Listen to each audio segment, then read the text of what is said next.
Assalamualaikum warahmatullahi wabarakatuh. Anak-anakku kelas 7A dan 7B yang selalu saya banggakan. Kita berjumpa lagi pada materi fikih ya. Untuk kali ini kita akan membahas pada bab 2. Seperti biasa, marilah kita buka dengan bersama-sama membaca basalah. Mudah-mudahan pembelajaran kali ini dapat berjalan dengan lancar. Bismillahirrahmanirrahim. Terima kasih. Langsung saja untuk kali ini kita masuk di bab 2, yaitu tentang indahnya berpuasa ya. Sehat, jujur, disiplin dan taat, atau ya materinya tentang puasa ya. Ketentuan tentang puasa. Yang pertama kita pelajari yaitu pengertian dulu. Terlebih dahulu kita memahami pengertian. Puasa secara bahasa mempunyai arti menahan diri dari sesuatu. Ya, saya ulang lagi, puasa menurut bahasa adalah menahan diri dari segala sesuatu. Itu menurut bahasa, diambil dari bahasa Arab as-saum. Saumun ya, puasa, menahan diri dari segala sesuatu. Kemudian menurut istilahnya, puasa adalah menahan diri dari segala sesuatu yang membatalkan puasa, mulai dari terbit fajar sampai terbenamnya matahari. Saya ulang lagi, jadi puasa menurut istilah adalah menahan diri dari segala sesuatu yang membatalkan puasa, mulai dari terbit fajar sampai terbenamnya matahari. Itulah arti dari puasa. Dasar hukum diperintahkannya puasa surat apa? Di sini disebutkan pada surat Al-Baqarah ayat 187. Ya, 187. Ya, pengertian, maaf ya. Ini yang menjelaskan tentang pengertian dari puasa, ya, itu pada surat Al-Baqarah ayat 187 yang berbunyi Bismillahirrahmanirrahim wa kulu washrabu hatta yatabayyana lakumul khaytul abyadu minal khaytil aswadi minal fajr. Dan makan minumlah hingga terang bagimu benang putih dan benang hitam yaitu fajar. Ini merupakan pengertian dari puasa. Jadi puasa itu yaitu menahan diri mulai dari terbit fajar sampai terbenamnya matahari. Kemudian dasar hukum diperintahkannya puasa yaitu pada surat Al-Baqarah ayat 183. Mari kita baca bersama-sama ya. Saya kira ini sudah familiar tentang dalil tentang perintah puasa. Bismillahirrahmanirrahim. Ya ayyuhalladzina amanu kutiba alaikumus syiyamu kama kutiba alal ladzina min qablikum la'allakum tattaqun. Hai orang-orang yang beriman, diwajibkan atas kamu berpuasa sebagaimana telah diwajibkan atas orang-orang sebelum kamu supaya kamu bertakwa. Inilah perintah, kita diwajibkan untuk melakukan ibadah puasa ya. Tujuannya apa berpuasa itu? La'allakum tattaqun, agar kita menjadi orang-orang yang bertakwa. Takwa itu apa? Ya takwa itu orang yang takut kepada Allah, sehingga berpuasa meskipun tidak ada orang yang tahu ya. Berpuasa itu kan ibadah yang istilahnya rahasia ya. Ketika orang mengatakan berpuasa, apakah dia berpuasa beneran atau tidak kan hanya dia yang tahu. Siapa tahu dia di depan ngomong puasa, kemudian ketika masuk rumah dia makan, kan nggak ada yang tahu. Maka dari itu ketakwaan seseoranglah yang bisa menjadi pantauan bahwa orang itu bisa melakukan ibadah puasa. Jadi karena adanya iman, hai orang-orang yang beriman, di sini Allah menghimbau kepada orang yang beriman. Memang karena puasa itu kalau tidak orang yang beriman berat, banyak sekali godaannya, apalagi dengan aktivitas yang padat, misalkan di setiap harinya dia harus menahan makan, menahan minum, kan itu sesuatu yang berat. Tetapi kalau orang yang beriman, orang yang yakin kepada Allah, dia akan mudah melakukan ibadah puasa. Itu dalilnya ya. Jadi diperintahkannya puasa pada surat Al-Baqarah ayat 183. Bisa dipahami ya? Itu untuk dalilnya tadi, dalil tentang puasa, perintah puasa. yaitu surat Al-Baqarah ayat 183, dan tadi ada juga surat Al-Baqarah ayat 187 itu tentang menjelaskan tentang puasa ya, pengertian puasa. Kemudian sudah bisa difahami ya untuk pengertian dan dalilnya.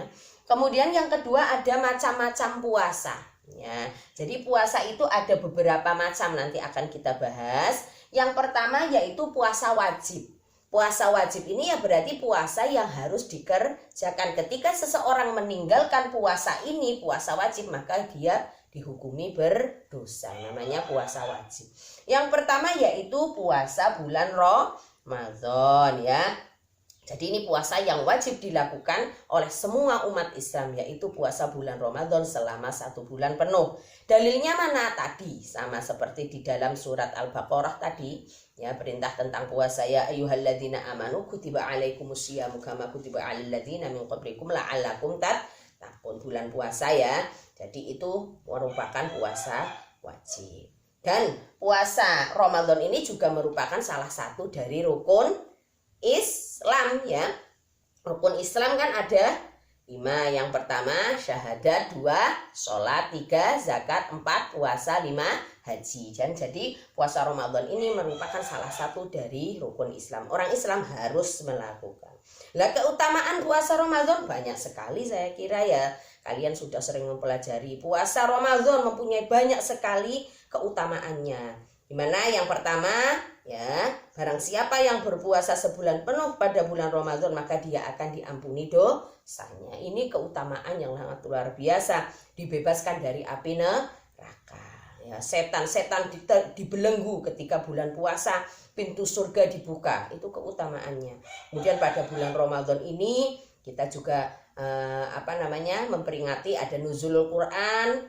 Begitu juga ada malam Lailatul Qadar. Itu sangat luar biasa keutamaan bulan puasa ya. Ini merupakan kewajiban kita, puasa wajib yang pertama. Puasa wajib yang kedua yaitu puasa nazar. Puasa nazar itu adalah puasa karena janji. Jadi misalkan seseorang berjanji ya, saya kalau bisa masuk di perguruan tinggi, saya bernazar akan melakukan puasa 3 hari misalkan. Berarti setelah orang ini masuk ke perguruan tinggi, dia mempunyai hutang puasa 3 hari. Harus dilakukan, apabila tidak dilakukan dosa. Karena dia sudah berjanji pada dirinya sendiri. Itu namanya puasa nazar. Ya karena janji. Kemudian yang 3 ada puasa kafarat. Puasa kafarat ini, kafarat itu artinya menutupi sesuatu. Itu namanya kafarat.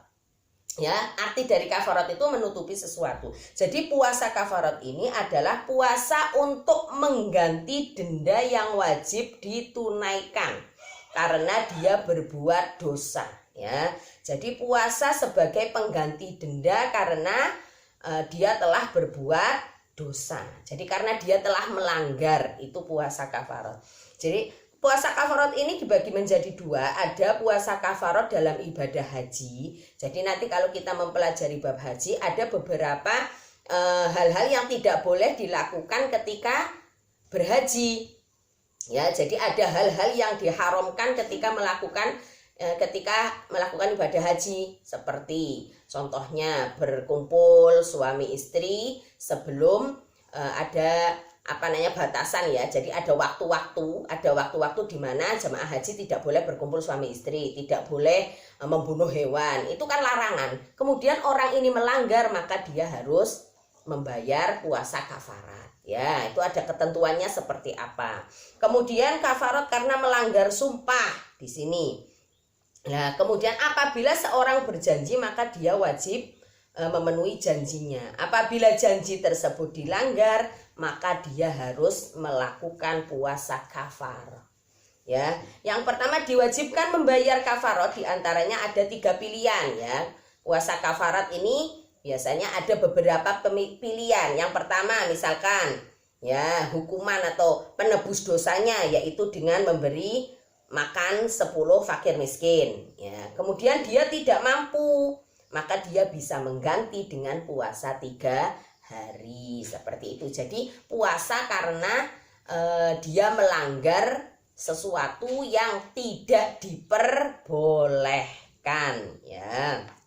Di antaranya tadi ketika haji, melanggar aturan haji, dia harus melakukan puasa kafarat. Seperti itu. Itu puasa yang diwajibkan. Jadi puasa yang diwajibkan itu ada 3, puasa Ramadan, puasa nazar, dan puasa kafarat. Bisa difahami ya untuk pertemuan kali ini yang kita bahas ini. Seperti biasa, tetap kalian harus merangkum apa yang telah saya sampaikan agar bisa difahami ya.